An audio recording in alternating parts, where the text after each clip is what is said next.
Hello campers, families, and friends. It's Sarah with Vin's Nature Camp. Welcome back to another Campfire Stories. I hope you've been able to get out and enjoy some of the beautiful warm weather we've been having this past week. It seems like everything turned green overnight. This time of year always amazes me at how quickly everything changes. My favorite memory from this week has been being able to get my chicks outside in their new coop and meeting their new sisters. They're old enough now to spend most of the day outside, and it's been so much fun to watch them explore their new home. Now it's your turn. Go ahead and pause the video if you want to, and take a minute to reflect and share on your favorite memories from this past week. This week, Vince's video series has been Science in the Community. There have been lots of videos submitted by many people doing incredible work in their daily lives and contributing to our greater understanding of the world around us. If you haven't watched some of those videos, go ahead and go back and check some of them out. You'll learn so much from these amazing scientists. In thinking about this theme, I started thinking about community in general. A community is made up of a bunch of individuals who all have their own special, unique talents and gifts to contribute to that greater whole. Today, our stories are going to focus on what each of our main characters have to contribute to their communities. Our first story comes from Keepers of Life, our book by Michael Caduto and Joseph Bruchac, and it's called Wina Bozo and the Wild Rice, from the Anishinaabe of the Eastern Woodlands. One day, when Wina Bozo was walking around, his grandmother called him to her lodge. "Grandson," she said, "it's time for you to go to some distant place in the forest and fast. Then a dream may come to you to help the people yet to come." "I will go in my canoe," he said. Then he began paddling along from lake to lake. Wina Bozo had not gone far when he saw tall grasses growing from the shallow waters at the edge of the fourth lake he entered. He liked the way the tall grass looked. There were many seeds on that tall grass, and he took a big piece of birch bark and made it into a basket. Then he used a stick to knock off many of those seeds into his bark container. When he was done, he took the seeds back to his grandmother. "Look what I have found," he said. "The tall grass that held these seeds is very fine to look at. Let us plant these seeds along the shores of our own lake, so we will have those grasses to look at from our lodge." His grandmother did as Wina Bozo asked. She helped him scatter the seeds along the edge of the lake. "Now, grandson," she said, "you must continue on your way. You must go out and fast and hope that something good will be given to you." So Wina Bozo set out in his canoe again. He went from lake to lake, and then just as he leaned back in his lake and let his boat drift. "I can wait here for a dream," he said. "Why should I trouble myself to walk?"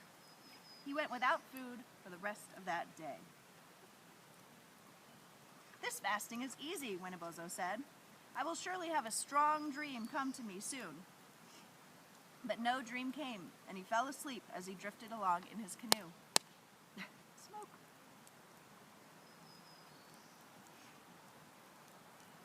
The next day came, and when Wina Bozo woke up, he was unable to think of anything but food. He felt hungrier than he had ever felt before. As the canoe drifted along, he saw some plants growing along the shore. "Wina Bozo," the plant said, "hello, are you hungry? You can dig one of us up and eat the root. Then you will no longer be hungry at all." "Ah," Wina Bozo said, paddling his canoe quickly to the shore. "This must be the vision I was waiting for. I have fasted a very long time. I must do as these plants tell me to do." Then he began to dig up the plants. He did not just dig up one, he dug them all and ate all their roots. But when Wina Bozo was finished eating, he began to feel very sick. Just as the plants had said, he was no longer hungry at all. He became so sick that he could not move. He lay there for 3 days and 3 nights. Finally, on the 4th day, he found enough strength to drag himself back into his canoe and paddle weakly towards home. But when he was within sight of his lodge, he saw new plants growing from the shallow waters of the lake. Wina Bozo, these new plants said, sometimes we can be eaten. Carefully, Wina Bozo picked up some of the seed heads from those plants. He sprinkled some of the seeds back into the water before he ate.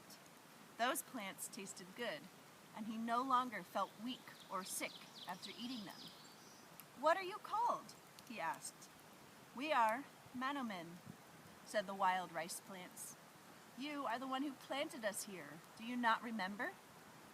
Then Wina Bozo collected many of the seed heads of the wild rice, leaning the plants over and scraping them gently with a stick as he had done before.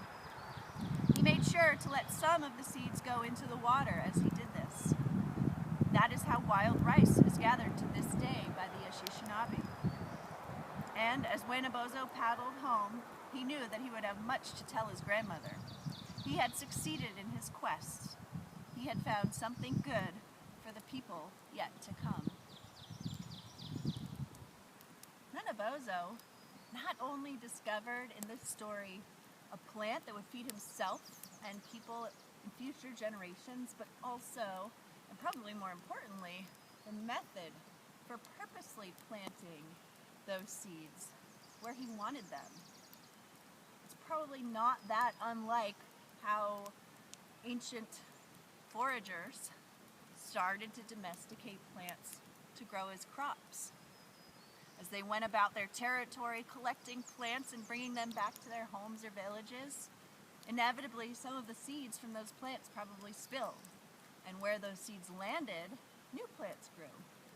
So it wouldn't take too long before people actually figured out that they could plant those seeds on purpose and grow food closer to their homes. And thus farming began. It's such a small and maybe even accidental contribution that early humans made to their communities has made such a big impact on our world and is how we feed ourselves today. It's pretty incredible. Our next story is also going to talk about the contributions that one individual can make to their community. It comes from Keepers of the Night, again, by Michael Caduto and Joseph Bruchac, and it is called The Great Lacrosse Game, from the Menominee people of the Eastern Woodlands. Long ago, the birds and animals had a dispute. No one remembers for sure what their argument was about, but it went on for a long time. At last, it was agreed that they would play a game of lacrosse to decide it. The first to score a goal would win. They set up a great playing field with the animals on one side and the birds on the other.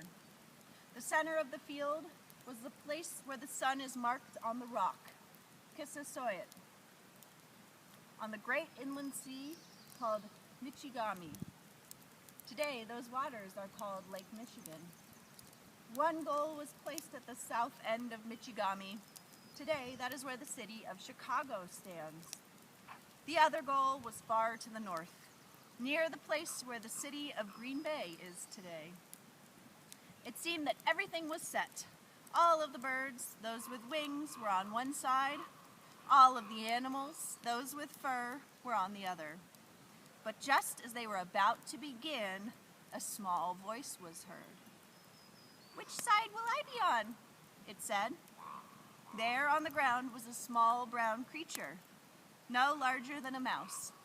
It had fur, yet it did not look quite like an animal. It had wings, yet those wings were not like a bird. "You have wings, you cannot be on our side," said the animals. "Not only that, you are the smallest of us all." "You have no feathers, you cannot join us," said the birds. "And how can one so little be of any help?" Then Otter spoke up for the little creature. "Let us not leave anyone out," Otter said. "Even if this little one cannot help much, it can still encourage our better players." So a tiny lacrosse stick was fashioned for the little brown creature, and it was allowed to join the side of the animals. Then the two sides lined up to face each other, with the best players in front. On the north side were the animals, the bear and the deer, the wolf and the fox, the rabbit and woodchuck, the otter and beaver, the snakes and lizards, and all other creatures that walked the earth. Even those who spent much of their time in the water were there. On the south side were the birds, the eagle and hawk, owl and duck, the gull and the stork, the crow and the jay, the hummingbird and kingfisher. All of the others who flew in the sky were there. As soon as the ball was put into play, the deer scooped it up and began to run swiftly toward the southern goal. But before Deer went far, Stork hooked him with a stick and the ball fell free. Wolf scooped it up and passed it toward Beaver, but Red-tailed Hawk swooped down and intercepted the ball.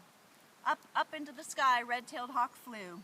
The animals tried to jump up and to reach him, but no one could leap that high. The other birds flew up and began passing the ball back and forth over the heads of the animals. As they headed toward the northern goal, the sun was beginning to set, and the animals below them were falling farther and farther behind. Suddenly, the little brown creature, which had been riding on the back of Otter, leaped up into the air. It spread out its legs and unfolded leathery wings. It flew up into the darkening sky and grabbed the ball away from the birds with its little stick. The birds tried to get the ball back, but the little brown creature darted and dodged between them. It was so quick no bird could catch it, and even Owl could not move as well in the growing darkness as the little brown creature. It flew and flew toward the southern goal, carrying the ball over the line to score. The animals had won. "What is your name?" the animals asked the little brown creature. "I am Bat." "You are the best lacrosse player of us all," the animals said. Then the animals talked about what could be done to reward Bat for helping. It was decided that Bat would be allowed to sleep all during the day when many other animals were awake. Then, when Bat came out at night, there would be plenty for Bat to eat as insects filled the night sky. So it is to this day, and the story of how Bat helps the animals win the great lacrosse game is still told to remind people never to overlook anyone, even if they are the smallest of all. Now, our little Bat was very underestimated by the other members of his community. What I love about this story, though, is the message that it doesn't matter how big or small you are, you can still make a positive mark on your community. Today, citizen science is a great example of the power that an individual can have. You don't need to have special lab equipment to be able to do science. Citizen science is powered by individuals making observations on their own and then submitting it to the group so that scientists can figure out what those observations mean. It's the power of the group as a whole and what they contribute that makes citizen science possible. People young and old, in families, on their own, students in a classroom, they can all be part of the citizen science effort, and they can all make an impact on their world. I hope as you go forward with your week, you think about the messages of these stories we read today, and consider what you have to offer to your community. Even you, as just one individual person, has the possibility to make a really positive impact on our world. And with that, I'm going to say goodbye until next week. Thank you for joining me, and enjoy your s'mores.